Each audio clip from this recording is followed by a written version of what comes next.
can't believe I'm actually going to say this, but that new Dungeons and Dragons movie, I dug it, and I thought it was actually really good. I'll tell you all about it right now.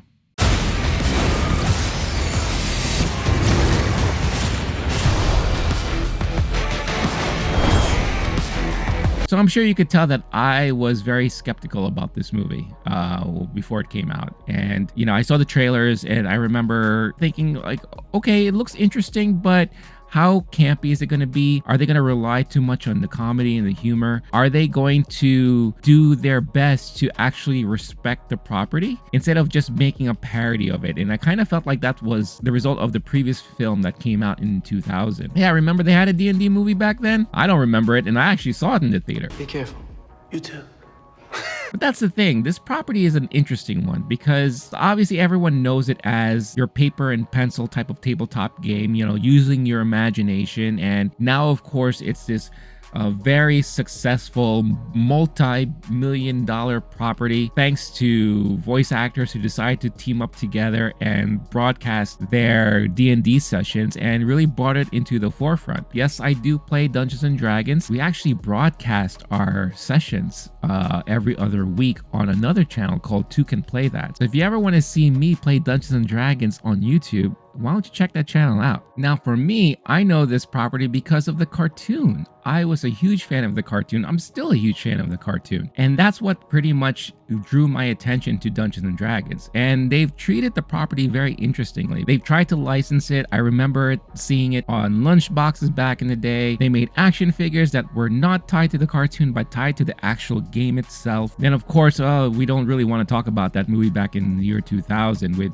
one of the Wayans brothers. But I feel like they've been struggling and trying to figure out what to do with this property. The parent company is Hasbro, and you know, they've been very successful with the Transformers franchise, whether you like those movies or not, but they haven't been that successful with all the other stuff that they've tried to put out there. G.I. Joe was, for the most part, pretty much a failure. Remember they did a Gem movie? Yeah, I bet you forgot about that. A movie that did so bad, they pulled it from the theaters just after a couple of weeks of its release. So I'm actually surprised that they decided to do something again, especially a property like Dungeons and Dragons, which is very niche. Unless you're into fantasy, you know, Lord of the Rings, all those type of movies, and this is not going to be the type of property that general audiences would be into. But I think with this time around, they got a right formula, and for whatever reason, it really worked. And all my weariness and all my, you know, kind of hesitancy really went out the window after I started watching it. And I think it's mainly because they respected the property. They respected the franchise. They respected what goes into the enjoyment of Dungeons and Dragons. And you could see that mainly with the cast that they put together. This movie would not work if they didn't have a good ensemble cast. And I think the chemistry with the ensemble cast that they have here works really well. But if you've played the game, then you know that your group, there's always going to be something that's going to be new and interesting. It's almost like improv. Last minute decisions, last minute choices, last minute improvisations are involved when you play this game. And I don't know how they did it, but you felt that that was what was happening to these characters in the movie. They're figuring it out as they go. And the type of dialogue and chemistry that they had showed that this wasn't like your typical formulaic type of fantasy movie. Dungeons & Dragons Honor Among Thieves tells the tale of a charming thief and a band of unlikely adventurers as they embark on an epic quest to retrieve a long-lost relic. But their charming adventure goes dangerously awry when they run afoul of the wrong people. Yeah, so basically it's your very typical fantasy adventure movie. You have the characters that are really learning to work with each other and learning how to adapt to the situations, and you felt that. And I think it's mainly because of Chris Pine. Chris Pine did such a great job in this film in not only portraying his character, but being able to play off of other people and actually, you know, having that good rapport and chemistry with everybody. Michelle Rodriguez was actually really good in this movie, and it was very refreshing to see her play this type of role. Justice Smith, who somehow finds himself attached to all of these major properties with Detective Pikachu, Jurassic Park, World, whatever you want to call it now. He seems to be really finding his way around all of these major properties in Hollywood, and he did a pretty good job here. Now, I was getting to the point where I thought Regé-Jean Page was being forced down our throat. Yeah, everybody loved him on Bridgerton, and all the women were swooning and swaying for him and all that. But I wasn't sure how good of an actor he was. And if you give him a right role and you direct him well, he will show you, and he showed it to me and to everyone else in this film. But the major standout for me was definitely Hugh Grant. Hugh Grant is getting to that point where he is getting older, and he's very like curmudgeon-like. If you saw his interview pre-Oscars, he just wasn't really feeling it, and he was giving some of the most rude type of responses, and he just didn't really care to answer certain questions and all that, and I thought it was actually pretty funny. So tell me, what does it feel like to be in Glass Onion? Well, I'm barely in it. I'm in it for about 3 seconds. Yeah, but still, you showed up and you had fun, right? Almost. But he kind of acts like that here, and he does such a good job at being that type of person. So I think it worked really well for what he had to do in this film. Now, I'm not saying this movie is perfect or anything like that. There were certain moments where I thought, oh boy, I think the comedy is being laid on a little bit too thick. Yeah, because it got to a point where I felt like every other line or every other piece of dialogue was a joke, was a witty remark, was a witty comment. I wonder if I turned off the oven. And it was getting to the point where I was like, all right, they're leaning a little bit too heavy into this type of back and forth. Did I really turn off the oven? So I was getting a little worried about that. But I think later on, as you're watching the movie, they kind of course corrected a little bit. And when it was time to be serious, then they were serious, with still having a little bit of humor thrown in here and there. Oh shit, I didn't turn off the oven. That's the type of humor that they had kind of sprinkled on throughout, and it got to a point where I felt like most of the conversations were kind of around like that. But I think, like I said, after a while I kind of got used to it, and they also kind of stopped relying so much on that type of dialogue, and just they found their footing. By the way, if you like this shirt and you want to get one for yourself or others like it, definitely don't forget to check out 80stees.com. I have a nice affiliate link in the description of this video with a special code that will give you a nice little discount, so be sure to check that out.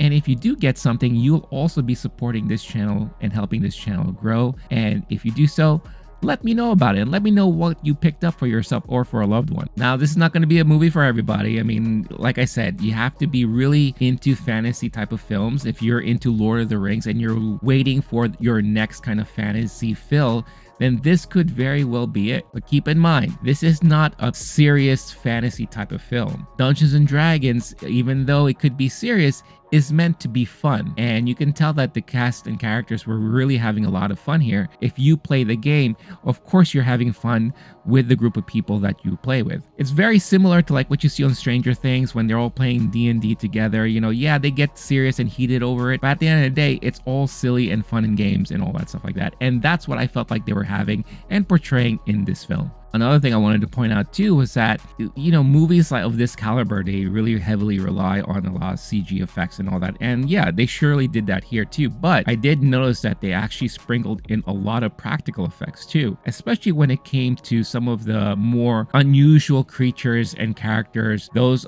who are of different races found within the realm of Dungeons and Dragons. So I really, really appreciated that attempt to kind of, keep it more practical and more real and not really rely so much on a lot of the CG. There were a lot of moments where I felt like they were actually in, this kind of fantasy setting. But yeah, there were also times when I was like, yeah, this is purely all green screen, blue screen.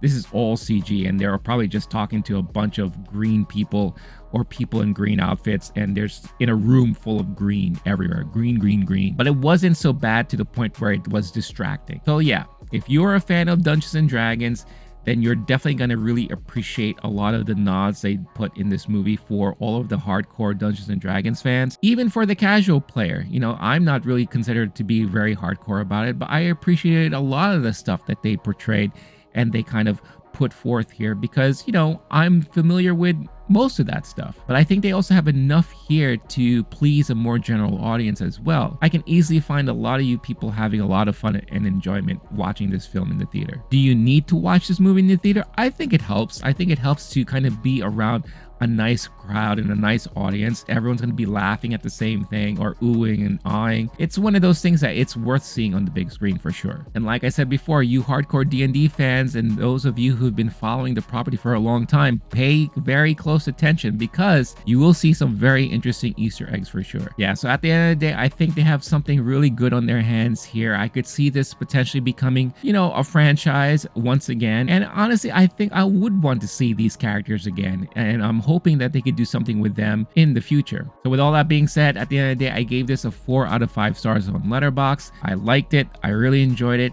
And I think you're going to have fun and enjoy it too. But like I always say, at the end of the day, it doesn't matter at all what I think. What matters most is what all of you think. Is Dungeons & Dragons Honor Among Thieves a type of movie that you'll be looking forward to watching in the theater when it comes out? Let me know in the comments. And if you happen to see this after you've seen the movie, let me know what you thought about it as well. And while you're doing all that and leaving your comments and telling me whether or not you enjoyed the film or you're planning to go watch it, it only takes you a couple of seconds. Why don't you hit that like button and subscribe to the channel if you haven't done so already. Be part of this great community that I'm building here, and let's talk about movies. And don't forget to hit that notification bell so that you get notified every time a new video is uploaded onto the channel. Podcast. Guess what? This channel is on podcast too. Just type in LOWKEY GEEK on your podcast platform of choice where you could find audio versions of everything that I do here on the channel. Thanks so much for checking this video out and for checking out the review. Stay cool, stay classy, stay safe, and I will catch you all in the next one. All right, peace out, y'all.